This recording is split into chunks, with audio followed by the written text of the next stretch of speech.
இந்த பூமிக்கு மேலால நிகழக்கூடிய பயங்கரமான மிகப்பெரிய அல்லாஹ்வை கோபப்படுத்தக்கூடிய மிக பயங்கரமான ஒரு பாவம். கண்ணியமானவர்களை, வட்டி சாப்பிடக்கூடியவர்களுடைய முடிவு மிக மோசமானதாக மாறும். உலகத்துடைய வாழ்க்கை மிகப்பெரிய கேள்விக்குறியாக மாறும். அதே போல ஆகிரத்துடைய வாழ்க்கையும் மிகப்பெரிய கேள்விக்குறியாக மாறும். அல்லதீன யக்குலூன ரிபா, அல்லாஹு தஆலா குர்ஆன்ல அழகாக தெளிவுபடுத்துறான். அல்லதீன யக்குலூன ரிபா, உலகத்தில் வட்டி சாப்பிடக்கூடியவர்கள் லா யகூமூன இல்லா கமா யதகப்பதுஹு ஷைத்தானு மினல் மஸ், கபருடைய வாழ்க்கையிலிருந்து எப்படி வெளிப்பட்டு வருவார்கள் என்றால் கமா யதகப்பதுஹு ஷைத்தானு மினல் மஸ், பேய் பிசாசு பிடித்தவர்கள் எப்படி கத்திக்கொண்டும் கதறிக்கொண்டும் உளறிக்கொண்டும் வருவார்களோ இவ்வாறுதான் பேய் பிசாசு பிடித்தவர்களைப் போல் கத்திக்கொண்டும் உளறிக்கொண்டும் வருவார்கள் என்ற கருத்தை அல்லாஹு தஆலா இந்த ஆயத்தின் மூலமாக எங்களுக்கு தெளிவுபடுத்துகிறார். இதற்கு கீழாஸ் ரஈசுல் முஃபஸ்ஸிரீன் இப்னு அப்பாஸ் ரலியல்லாஹு அன்ஹு அவர்கள் மிக பயங்கரமான ஒரு கருத்தை எடுத்திருக்கிறார்கள். கனிமானவர்களே, வட்டி சாப்பிடக்கூடியவன் லக்கியல்லாஹ யௌமல் கியாமா, கியாமத்துடைய நாள்ல அல்லாஹ்வை எப்படி தெரியுமா சந்திப்பானாம்? மஜ்னூனன் யஹ்னிக், பைத்தியம் பிடித்த கழுத்துகள் வளைந்த உடைந்த பைத்தியக்காரனாக வந்துட்டான் அல்லாஹு தஆலாவை சந்திப்பான் என்று சொன்னால், கண்ணியமானவர்களே, எந்த அளவுக்கு பயங்கரமாக இருக்கும். கியாமத்துடைய நாள் மிகப்பெரிய பயங்கரமாக மாறிடும். உலகத்திலும் இவனுடைய முடிவு நல்லாகுமா? ஆகிரத்துடைய வாழ்க்கை இப்படியாகும்டா, இவனுடைய கடைசி முடிவு மிக மோசமானதாக மாறும். யப்னு தகீகுல் ஈத் ரஹிமஹுல்லாஹ் அவர்கள் சொல்றாங்க, ஆகிலுர் ரிபா, வட்டி சாப்பிடக்கூடியவன் முஜர்ரபுன் லஹு சூஉல் ஹாத்திமா, இவன் ஒரு நாளும் இவனுடைய இறுதி முடிவு நல்லாக மாறாது, மிக மோசமானதாக மாறும். பிற மக்கள் அருவருப்பத்தக்க மிகப்பெரிய மோசமான முடிவாக மாறும். இது அனுபவ ரீதியான கருத்து என்ற கருத்தை அவர்கள் எடுத்திருக்கிறாங்க. கண்ணியமானவர்களே, ஏன் தெரியுமா?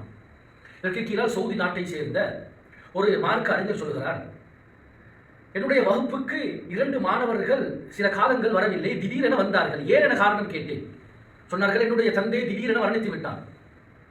எப்படி மரணித்தார் என்றால், இமாம் அவர்களே, திடீரென குளியலறைக்கு சென்றவர் அங்கு வலிக்கு விழுந்து தலை 2ஆக உடைந்து இரத்தம் பீரிட்டு ஓடியது. அவசரமாக நாம் அவரை கொண்டு போய் அவசர சிகிச்சை பிரிவில் சேர்த்தோம். அவர் சிகிச்சை பலன் இல்லாமல் வைத்தியசாலையில் வஃபாத்தாக ஆகிட்டார். ஆனால் வஃபாத்தாகிறதுக்கு முன்பதாக அவர் அடிக்கடி சொன்ன வார்த்தை என்னன்னா, என்னுடைய தலையை உடைக்க வேண்டாம், என்னுடைய தலையை நொறுக்க வேண்டாம், என்னுடைய தலையை சுக்குநூறாக மாற்ற வேண்டாம் என்று கெஞ்சுகிறார், கதறுகிறார். அப்படியே இருந்து மரணித்து விட்டார். இப்பொழுது அந்த 2 மாணவர்களும் கேட்கின்றார்கள், எங்களுடைய தந்தையுடைய முடிவு என்ன, எப்படியாக இருக்கும் என்று சொன்ன நேரத்தில் அந்த மார்க்க அறிஞர் கேட்கிறார், உங்களுடைய தந்தை என்ன வியாபாரம், என்ன தொழில் செய்து கொண்டிருந்தார்? அவர்கள் சொல்கின்றார்கள், என்னுடைய தந்தை நல்ல ஹலாலான தொழில் செய்து கொண்டிருந்தார் என்று பல முறை கேட்டவுடன் இமாம் அவர்கள் சொன்னார்கள், உங்களுடைய தாயிடம் போய் கேட்டுவிட்டு வாருங்கள், தந்தை என்ன தொழில் செய்தார். இருவரும் போய் கேட்டுவிட்டு வந்து சொன்னார்கள், தந்தை வட்டிக்கு கொடுக்கக்கூடிய வட்டி எடுக்கக்கூடிய பழக்கம் உடையவராக இருந்திருக்கிறார், அப்படியாப்பட்ட தொழில்களில் கை வைத்து அப்படியாப்பட்ட தொழில்களில் அதிகமாக ஈடுபட்டிருக்கிறார் என்ற கருத்தை தாய் சொன்னதை இவரிடம் வந்து சொன்ன நேரத்தில் அந்த மார்க்க அறிஞர் சொல்கிறார், ஒரு விடயத்தை விளங்கப்படுத்துகிறார் சூசகமாக. உங்களுடைய குழந்தைகள், அவருடைய குழந்தைகளிடத்தில் உங்களுக்கு தெரியுமா, ஸல்லல்லாஹு அலைஹி வஸல்லம் அவர்கள் சொன்னார்கள், மரர் துலைல தௌசரியவி, நான் இரா பயணம் சென்ற நேரத்தில் ஒரு கூட்டத்தை கடந்து சென்றேன். இரத்த ஆறில் அவர்கள் நீந்தி கொண்டிருக்கிறார்கள். ஜபானியா மலக்குமார்கள் அவர்கள் கரையொருங்கும் பொழுது தலையை பாறாங்கல்களின் மூலமாக அடித்து நொறுக்குகின்றார்கள், சுக்குநூறாக மாறுகிறது. மீண்டும் அவர்கள் கடல் அந்த நடுப்பகுதியிலே போய் விழுகின்றார்கள், மீண்டும் அப்படியே நீந்தி கரை ஒதுங்குகின்றார்கள். இப்படியாக அவர்களுடைய தலைகள் நொறுக்கப்படுகிறது என்று சொன்ன நேரத்தில், தலை நொறுக்கப்படுகிறது என்று மீண்டும் ஸல்லல்லாஹு அலைஹி வஸல்லம் அவர்கள் சொன்னார்கள். மீண்டும் வருகின்றார்கள், மீண்டும் அவர்களுடைய தலை நொறுக்கப்படுகிறது. இது யாருடைய தண்டனை என்று ஜிப்ரீல் அலைஹிஸ்ஸலாம் அவர்களுடன் கேட்ட நேரத்தில், ஹாஉலாஇ ஆகிலுர் ரிபா மின் உம்மதி, இவர்கள் தான் உங்களுடைய உம்மத்தில் வட்டி சாப்பிட்டவர்கள், இவர்களுக்கு உண்டான தண்டனை தான் என்று ஜிப்ரீல் அலைஹிஸ்ஸலாம் அவர்கள் சொன்னதாக ஸல்லல்லாஹு அலைஹி வஸல்லம் அவர்கள் சொல்லியிருக்கிறார்கள்.